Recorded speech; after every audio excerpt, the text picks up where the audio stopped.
जब प्रधानमंत्री ने वादा कर लिया, प्रधानमंत्री ने आश्वासन दिया, देश का प्रधानमंत्री आश्वासन देता है और देश के प्रधानमंत्री की तरफ से कोई वादा आता है तो ये तो बहुत बड़ी चिंता का विषय है। और वो वादा पूरा नहीं किया जाता और उस आश्वासन पे बात तक नहीं की जाती और दोबारा से उस मांग को लेकर के किसान दोबारा उस धरने पे जाते हैं, तो उनके साथ आतंकवादियों जैसा व्यवहार ये सरकार कर रही है। तो हम तो ये इस सरकार को बता रहे हैं कि भाई इन किसानों को एक तो उग्रवादी समझना बंद करे, बार बार किसानों को आतंकवादी कहना बंद करे। ये किसान जो हैं देश के अन्नदाता हैं। ये 15-15 फीट के वो कंटेनर लगा देना, आतंकवादी थोड़े भाई, पूरा हरियाणा आतंकवादी घोषित कर दिया बिल्कुल जा रहा है, जो कभी अंग्रेजों के खिलाफ लड़ते हुए हिंदुस्तान के लोगों ने देखा था। आज के गांव के अंदर अनाउंसमेंट की जाती है बल्कि कि आप कोई भी जिसमें शामिल होगा तो उसके परिणाम भुगतने पड़ेंगे, आपकी प्रॉपर्टी को हम सील कर लेंगे। ये जो वातावरण बना हुआ है, इस वातावरण के अंदर आज हम ये प्रेस कॉन्फ्रेंस जब कर रहे हैं, हम एक बात कहना चाहते हैं कि किसानों की मांग जायज है, सरकार उनसे बातचीत करे, उनकी मांग को पूरा करे, जिसको सरकार पहले एडमिट कर चुकी है, पहले उनके साथ वायदा कर चुकी है और वो उसमें कोई ज़्यादा बड़ी बात नहीं है। MSP सरकार कहती है कि हम लागू करेंगे, लागू करके उसको कानून का दर्जा देके उसको खरीद की जाए। एक मांग ये है, जो उस टाइम केस बने थे किसानों के ऊपर, उन केसों को विड्रा किया जाए, शहीद किसानों को मुआवजा दिया जाए, तो लखीमपुरी खीरी के जो केस थे उनका न्याय किया जाए और उसके बाद जो बिजली बिल आए हुए थे उस टाइम, उन बिजली बिलों को उन्होंने कहा था हम वापस लेंगे, उनको वापस लिया जाए। तो ये बड़ी मांग नहीं है, उनको शहीद का दर्जा देना जो किसान उस टाइम शहीद हुए थे और वहाँ जगह देना दिल्ली के अंदर के, ताकि वो वहाँ एक स्मारक बनाया जा सके। तो ये मांगों को लेके किसान एक शांतिपूर्ण तरीके जा रहे हैं। अभी 2 दिन पहले भी चंडीगढ़ के अंदर बातचीत की किसानों के साथ, 3 मंत्री आए हुए थे और एग्री करके गए हैं।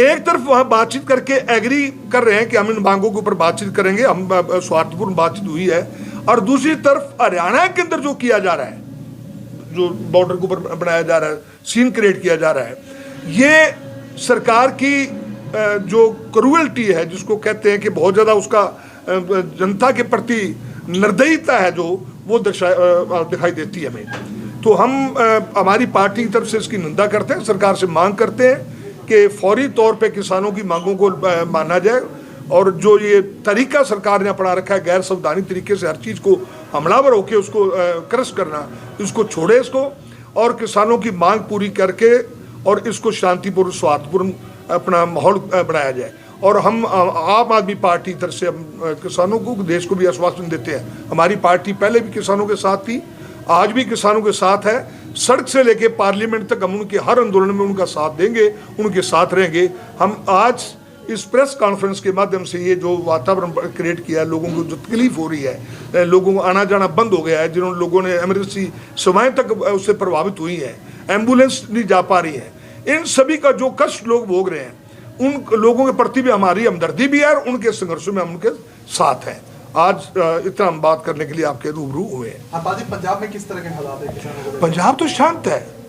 पंजाब के मुख्यमंत्री ने पहलकदमी की, सेंटर को कहा कि आप इनसे बात करो, बातचीत करवाई उनकी कि आप उसको दोबारा बार बार ऐसे नहीं किया। और कल मुख्यमंत्री जी दोनों हमें इकट्ठे थे पंजाब के अंदर, उन्होंने रखा है कि ये जो बॉर्डर है, एक तरफ हमारी उत्तर की तरफ ये बॉर्डर बंद किया जा रहा है और पश्चिम की तरफ जो दूसरा पाकिस्तान का बॉर्डर है, ऐसी वारबंदी उधर है, ऐसी वारबंदी ऐसी है। हमारे कल पंजाब के मुख्यमंत्री बोल रहे थे, और इससे क्या साबित होता है कि जैसे पंजाब और हिंदुस्तान 2 अलग अलग प्रांत हो। और ये पंजाब क्योंकि बॉर्डर का बड़ा सेंसिटिव एरिया है, वहाँ बहुत लोगों ने कुर्बानियाँ दी है, देश की आज़ादी के अंदर बहुत बड़ी भूमिका है।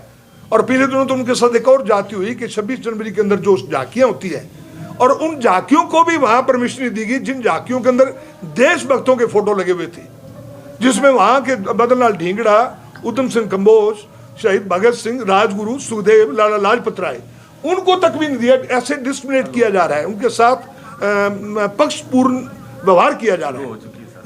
ये सरकार के लिए अच्छा नहीं, इससे दुराव पैदा होता है, भाईचारे टूटते हैं, उनको उग्रवादी दर्शाने की, जैसे किसान को वहाँ के नहीं, हरियाणा के अंदर ये जो किया जा रहा है, जिस तरह उन्होंने कहा कि आपकी प्रॉपर्टी भी सील कर लेंगे हम, आपकी बल्कि बैंक के खाते भी सील किए जाएंगे, आपके पासपोर्ट हम रद्द करेंगे, आपके आर्म्स लाइसेंस भी रद्द करेंगे। तो ये क्या दर्शाने की कोशिश की जा रही है कि जैसे किसान कोई आतंकवादी समूह है और जो देश के लिए खतरा है, जबकि किसान ही जवान देता है देश के बॉर्डर के लिए, और किसान ही देश को अनाज देता है खाने जिंदा रहने के लिए। हरपाल जी, एक जो किसान नेता है जयंत चौधरी, उसको ये भाजपा सरकार 2 लोकसभा की एक राज्यसभा टिकट है, वो किसानों के समर्थन, अब वो इसके साथ एग्री होने जा रहे, इस पे आप क्या कहना चाहते हैं? नहीं, जयंत चौधरी जिस तरीके से गए, पहले नीतीश गए हैं, वो गए हैं, इसका मतलब कि सेंटर की गवर्नमेंट घबराई हुई है। वो चाहते हैं कि 400 से पार, अगर 400 से पार है तो फिर ये छोटे इस तरह के लालच देके, अब मैं जो संवैधानिक एक हमारी प्रक्रिया है जिसमें एक साल में 3 से ज़्यादा भारत रत्न नहीं दिया, उसने 5 दे दिए, 5 दे दिए। अभी अलमारी खुली हुई है और जो मांगेगा उसको बांटते जाएंगे। भारत रत्न की वो हालत कर देंगे कि लोग लेने से इनकार कर दें। मैं तो बहुत पहले भी कहता था कि जब लोग मांग करते हैं शहीद भगत सिंह के लिए, मैं नहीं मिलना चाहिए उनको। क्यों नहीं मिलना चाहिए? अरे तेंदुलकर और भगत सिंह बराबर नहीं है। आप तेंदुलकर और भगत सिंह को एक बराबर तोलोगे, मैं इसलिए एग्री नहीं करता। मैं इस वास्ते चरण सिंह का सम्मान भारत रत्न से बड़ा है। अंबेडकर जी का जो सम्मान है वो भारत रत्न से और भी बड़ा है। भारत रत्न को इतना नीचे स्तर तक ले गए हैं। नरसिम्हा राव के ऊपर तो उसके प्राइम मिनिस्टर काल के अंदर सुप्रीम कोर्ट ने इंडक्ट किया हुआ है, उसके ऊपर केस थे कि इन्होंने ब्राइब करके अपनी सरकार बचाई है। जिसको सुप्रीम कोर्ट ने अपराधी घोषित किया हो वो हिंदुस्तान का भारत रत्न नहीं हो सकता। कम से कम मैं इसके ऊपर आगे नहीं करता जिस तरीके से उन्होंने दिया है। हरपाल जी, बीजेपी के डिसीजन को क्या मानते हैं कि इंटरनेट बंद करना, रास्ते बंद करना, ये सही सोल्यूशन है? मैं अभी बताया है, मेरे को याद आ गया, मैं पीछे इतिहास पढ़ रहा हूँ, आने वाले समय के अंदर फिर आएगा। ये 13 अप्रैल 1919 जलियांवाला बाग, उस टाइम ये सेम, उस टाइम ये इंटरनेट नहीं था, कुछ नहीं था, पर सारी सेवाएं अंग्रेजों ने बंद कर दी थी। और कसूर जैसे कस्बों के ऊपर लीफलेट गिराए थे लोगों को डराने के लिए कि ये हम करेंगे। उसके बाद भी लोग लड़े थे, लोग चुप नहीं हुए। बहुत कुर्बानियां लोगों ने उस टाइम भी दी हैं। आज वही मैंने अभी बोलते बताया कि अंग्रेजों के खिलाफ जो लड़ते हुए जैसे वो अंग्रेज भयभीत करते थे लोगों को, ये सरकार वैसे ही कर रही है आज। हरपाल जी, एक जो चंडीगढ़ वाला मसला मेयर का था, उस पर आप कुछ कहना चाहेंगे? वो तो सभी लोगों ने देखा है, उसमें कहने की जरूरत नहीं, सबने देख लिया है कि प्रजातंत्र का जो स्वरूप दिखाया जा रहा है। एक मेयर जिसमें सिर्फ 36 वोट है, एक जो वो भी इलेक्टेड नहीं है, एक जो मेंबर पार्लियामेंट है, उनको राइट है कि वो दे सकते हैं। अगर ये कर सकते हैं तो ये कहाँ तक घबराए हुए हैं कि एक मेयर को भी हारना इनके लिए बल्कि मुश्किल हो रहा है। तो ये सारी जो घटनाएं मैं अभी आप जिक्र कर रहे हैं, ये उस दिशा में है कि सरकार ऊपर दिखा रही है कि हम बहुत ताकतवर हैं, पर अंदर से तानाशाह बहुत घबराए हुए हैं।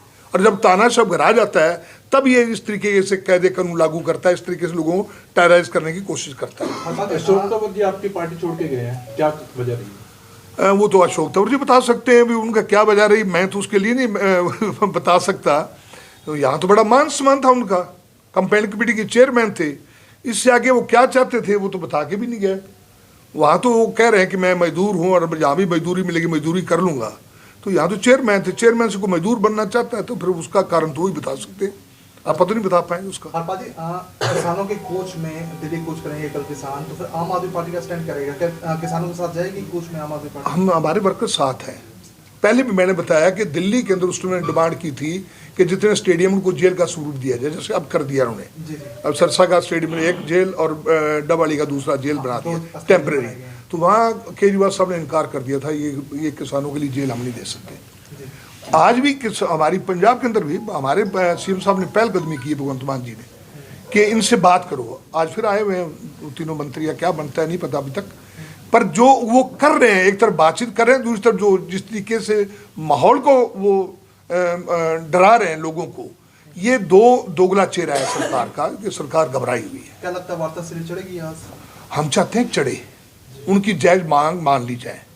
देश का कोई नागरिक हिंसा और इस चीज़ का नहीं चाहता। पिछली बार भी किसानों ने हिंसा नहीं की कहीं भी। आप पूरे आंदोलन के अंदर देखोगे 2 जगह घटनाएं हुई, जो 2 डेथ हुई हैं। एक तो लाल किले के ऊपर जो बाद में एक्सपोज हुआ कि वो सारा का सारा गवर्नमेंट का स्पॉन्सर किया हुआ था, एक डेथ वहाँ हुई थी। एक डेथ करनाल में हुई थी, आपको याद होगा। इतने बड़े 1.5 साल के आंदोलन के 750 शहादतें हुई हैं, पर कहीं भी कन्फ्रंटेशन नहीं हुई। हालांकि इन्होंने बार बार हमला किया, अपने जो इनके संघ के लोग हैं वर्दियों में गए, अपना सिंघू बॉर्डर के ऊपर भी पथराव तक करवाए गए, जबकि लोकल लोग सपोर्ट कर रहे थे। तो आज भी कोई भी हिंदुस्तानी नहीं चाहता, किसान कहाँ फालतू है। जिसको खेत में आज फसल की जरूरत है वो इतना खाली नहीं है कि वो छोड़ के अपनी फसलों को वहां जाएगा। वो मजबूरी में उसको धकेला जा रहा है, उधर लड़ाई के अंदर उतारा जा रहा है। और एक सिर्फ किसान नहीं, सारे सेक्शन के साथ यही सलूक किया जा रहा है। जो भी कोई मांग के लिए आता है, लाठी के अलावा इनके पास और है नहीं।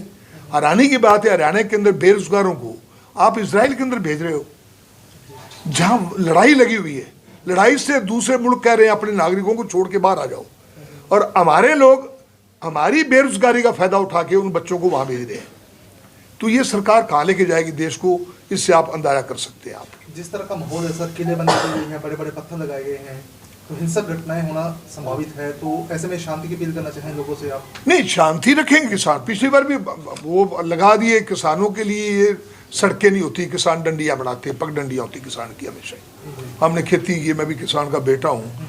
सड़कें तो बड़े लोगों के लिए होती हैं, जिन्होंने बड़ी कारें वो टैंक लेके जाने होते हैं। किसान हमेशा पगडंडियों से गया, वो रास्ते अपने बनाता है। पिछली बार भी बनाए थे इन्होंने, पिछली बार भी जब कील सब जगह इन्होंने बंद करने की कोशिश की, लोग पहुंचे थे वहाँ। तो हम चाहते हैं कि वो ना हो। सरकार अपनी हट धर्मता छोड़ के किसानों की मांगों को पूरा करे, और वो सरकार ने खुद कमिटमेंट की है। अब दूसरी कमिटमेंट अब दोबारा की है, जब स्वामीनाथन को आप भारत रत्न दे रहे हो, तो स्वामीनाथन की रिकमेंडेशन को लागू करना आपकी पहली ड्यूटी बनता है। जब आप चौधरी चरण सिंह को दे रहे हो भारत रत्न, तो चौधरी चरण सिंह जिन किसान मजदूरों के लिए सारी जिंदगी लड़ते रहे हैं, उनकी मांगों को पूरा करना ही भारत रत्न देने का मतलब है। वरना आप चौधरी चरण सिंह से धोखा कर रहे हो और स्वामीनाथन से धोखा कर रहे हो। सर, एक तरफ तो ये कहा जा रहा है कि सरकारी संपत्ति को अगर कोई नुकसान पहुंचाएगा तो खिलाफ कानूनी कार्रवाई की जाएगी, दूसरी तरफ खुद प्रशासन संपत्ति को नुकसान पहुंचा रहा है। हाँ, ये सवाल जो आपने कहा, आपने जवाब दे दिया। सरकार खुद सड़कें खोद रही है। पिछली बार भी ऐसी किसानों कहीं नुकसान नहीं है। पिछली बार जहाँ टिकरी बॉर्डर पे, सिंगू बॉर्डर पे 1.5 साल तक लोग रहे हैं, जब वो छोड़ के चलने लगे लोग, तो वहाँ तो लोकल तो बाशिंदे रो रहे थे उस टाइम भी। किसानों ने कहीं भी हिंसा नहीं की, किसानों ने रास्ते छोड़ के रखे, एम्बुलेंस के लिए रास्ते छोड़ के रखे हैं। तो ये तो सड़कें पिछली बार भी इन्होंने खुद पाड़ी थी, अब भी दोबारा खुद पाड़ रहे हैं। जितना खर्चा ये उसके ऊपर कर रहे हैं, इतने में तो हरियाणा की आधी आबादी की जो मांग है पूरी हो सकती है। जितनी भी ये पैरामिलिट्री फोर्सेस को लेके आएंगे, खर्चा करेंगे, अगर सरकार की नीयत में खोट ना हो तो ये सरकार इसको कर सकती है। दिन पहले किया, और उस रूलिंग को आगे वहाँ के स्पीकर लागू करते हुए कह दिया, नहीं आप उद्धव ठाकरे वाले भी एमएलए उसके अंडर जाएंगे, एकनाथ शिंदे के जो डिफेक्ट करके गया हुआ है। यही उसके साथ पवार के साथ किया गया है। इलेक्शन कमीशन को खत्म कर दिया गया है। संवैधानिक संस्थाएं जितनी है उसको तोड़ा जा रहा है लगातार। उसको ईडी, अपना ये दूसरा सीबीआई, जितनी संस्थाएं हैं, जिस तरह उनको मिस यूज किया जा रहा है, जो संविधान के दायरे से बाहर जा किया जा रहा है, ये सारा सबसे बड़ा चुनौतीपूर्ण है। आज संविधान बचाना सबसे पहला, संविधान बचेगा तो हमारा इलेक्शन प्रक्रिया भी बच जाएगी। अश्विनी दुलेड़ा जी हमारे संगठन मंत्री हैं स्टेट के। सभी साथियों को नमस्कार। अभी जैसे भट्टी साहब ने बताया सारी बातें, कि जब से ये सरकार हरियाणा में चल रही है, पूरे हरियाणा ने 144 धारा के साए में ज़िंदगी जी है। जब से ये सरकार बनी हुई है, पूरे हरियाणा के अंदर 144 धारा लगी हुई है। और आज 1 साल 1.5 साल पहले जो वायदा इस देश के प्रधानमंत्री ने किसानों से किया था कि भाई जो एमएसपी का कानून है, वो आज दोबारा से वही घड़ी फिर इनकी उस पर किसान अपनी मांगों को लेकर आ गए हैं। क्योंकि अभी संसद में बजट सत्र गया और बजट सत्र में एमएसपी कानून को लेकर के कोई जिक्र तक नहीं किया गया। तब किसान किस चीज़, प्रधानमंत्री जी ने जो वायदा किया था कि भाई एमएसपी कानून हम लेके आएंगे, और एमएसपी के तहत जो किसानों ने पहले धरना दिया, और उस धरने के अंदर कितना बड़ा आंदोलन हुआ, और उस आंदोलन में करीबन 750 किसानों ने अपनी शहादत दी, और उस 750 किसानों की ना तो शहादत को ध्यान में रखा गया और ना ही किसानों की मांगों को ध्यान में रखा गया। और आज पूरे देश में दोबारा से वो स्थिति आ गई, क्योंकि बजट सत्र के दौरान भी एमएसपी कानून को लेकर के कोई चर्चा नहीं हुई।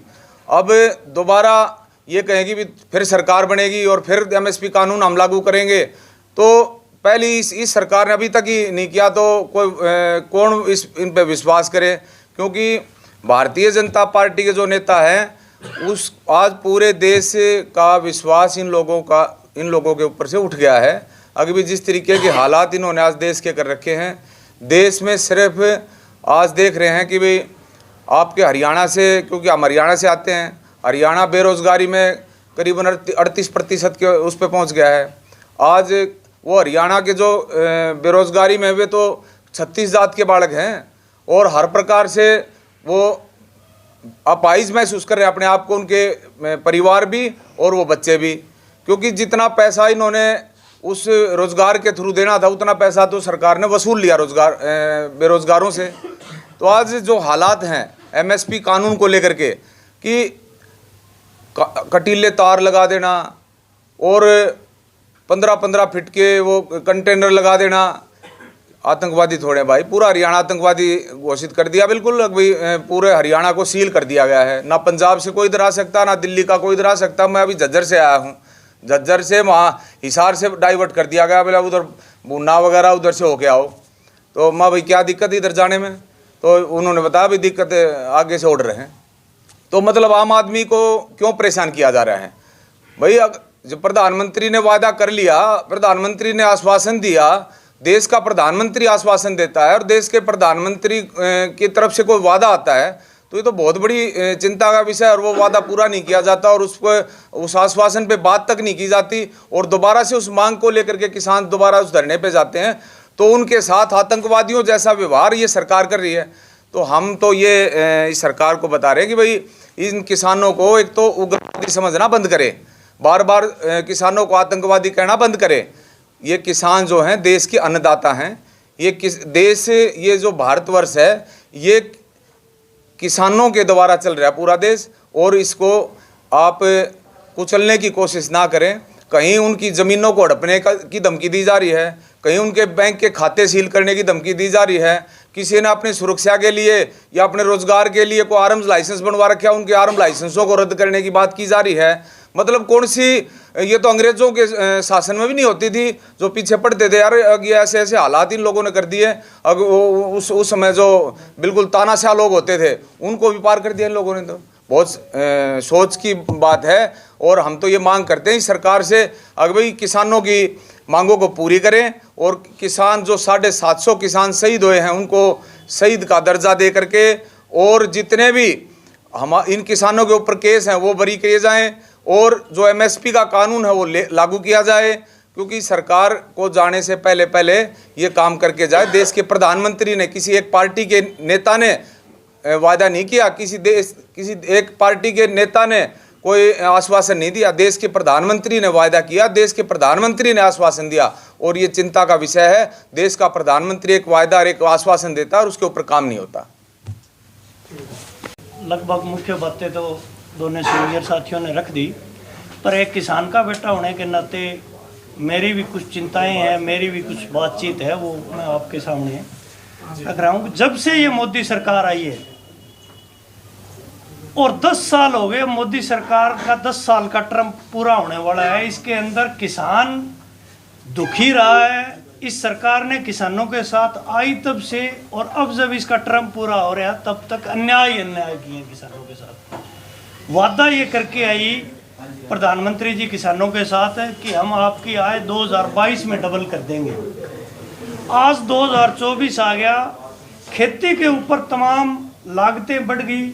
इस सरकार ने आने के बाद में जब जीएसटी लगाई तो खेती के अंदर जो खेती करने वाले साधन संसाधन थे उनके ऊपर पहले कोई किसी भी सरकार के अंदर टैक्स नहीं था, कर नहीं था। इस सरकार ने आते ही उसके अंदर 28% और 18% टैक्स लगाया।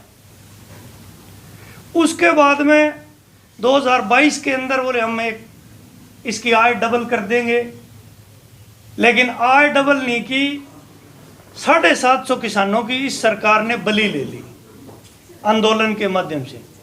और किसानों के जो चिंतक है, जो किसानों के नीति बनाने वाले लोग रहे हैं, जो किसान नेता रहे हैं, उनके ऊपर जैसे साथियों ने पहले भी बताया कि सरकार उनको व्यक्ति को तो एक पुरस्कार दे रही है, लेकिन उनकी जो नीतियां थी और जो उनको मानने वाले लोग हैं उन लोगों के साथ सौतेला व्यवहार कर रही है।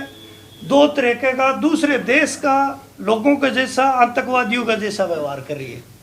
आज आपके आसपास सिरसा वाले लोग हैं, पूर्ण रूप से ये इलाका खेती किसानी वाला इलाका है।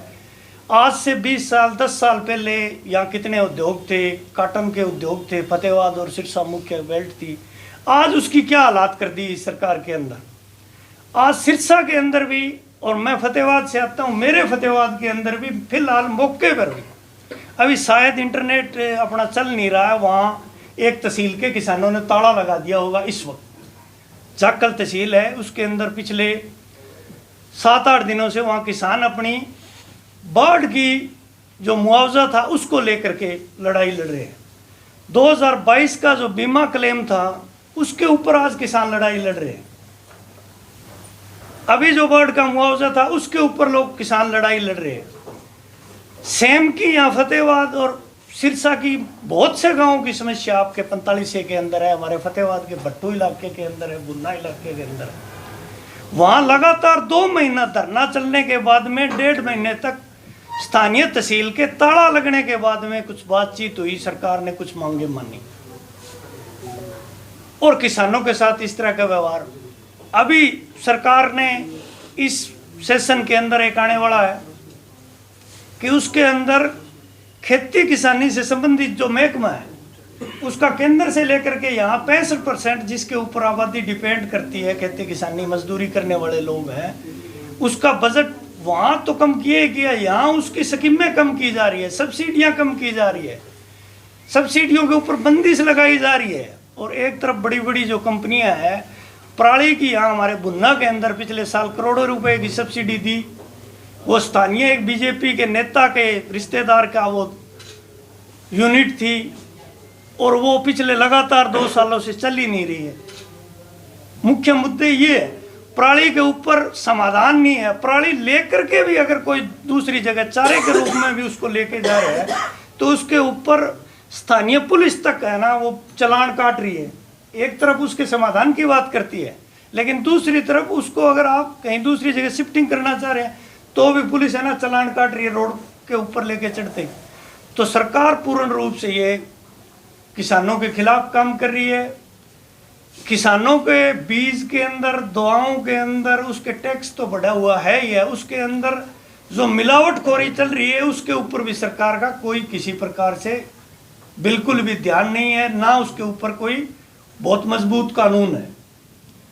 और जब किसान उन मांगों को लेकर के अपनी मांग को मंगवाने के लेके हजारों प्रकार के ज्ञापन देने के बाद में, स्थानीय स्तर पर धरने प्रदर्शन करने के बाद में जब किसान दिल्ली की तरफ कूच कर रहा है अपना सब कुछ छोड़ करके, और एक किसान ही एक मजदूर ऐसी कौम है जिसको 24 घंटे काम रहता है, दूसरे जो काम धंधे उसके अंदर तो कुछ आराम मिल जाता है, लेकिन वो इतना महत्वपूर्ण काम छोड़ करके उधर जा रहा है, सीमा पर जा रहा है तो उसका जवान है। आज बेरोजगारी बढ़ रही है, उसके अंदर उसका जवान है, किसान का बेटा है। नशाखोरी है सिरसा के अंदर तो बहुत भारी है, अपने पूरे हरियाणा के अंदर है, बल्कि अब तो ये देश में आ रही है। उसके अंदर वो किसान का उन तमाम सब मांगों को, उन मुद्दों को लेकर के, अपने हक और हकूक को लेकर के जब किसान सरकार की बात ना सुनने पर जब दिल्ली कूच की ओर कर रहा है तो उसको तरह तरह की आतंकवादी की, खालिस्तानी की, नशाखोरी वाले, बेले और बेगार लोगों वाले इस तरह के तगमे दे करके, किले बिछा करके, रास्ता रोक करके, और सरकार इस आंदोलन को अगर कुचलना चाह रही है तो ये सरकार के बस का नहीं है, क्योंकि हरियाणा और पंजाब, राजस्थान, पश्चिमी यूपी, ये टोटली किसान और मजदूरों का इलाका है।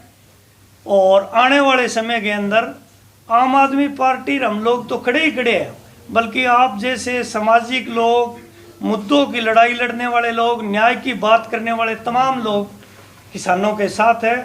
सरकार से हम ये मांग कर रहे हैं आप सबके माध्यम से कि वो आज जो 3 केंद्रीय मंत्री आ रहे हैं वो पहले की तरह दिखावा ना करके, देश को एक भ्रम में ना डाले, लोगों को भ्रमित ना करके, वास्तव जो मुद्दे हैं 5-6 मुद्दे जो पहले इन्होंने बताए आप सब लोगों के ध्यान में, किसानों के जो मुद्दे हैं उन मुद्दों के, मुख्य मुद्दों के ऊपर किसान के साथ बातचीत करके उन मांगों को मानने, और मांग अगर मान लेंगे तो कोई किसान को इतना, फिर मैं कह रहा हूँ भी वो फ्री नहीं है कि वो दिल्ली तक जाए अपना। सर आज बातचीत भी है, दूसरी तरफ बड़ी बड़ी तैयारियां हैं, क्या मान के चले, क्या बातचीत हौसला साबित होगी या वाकई में बातचीत होगी?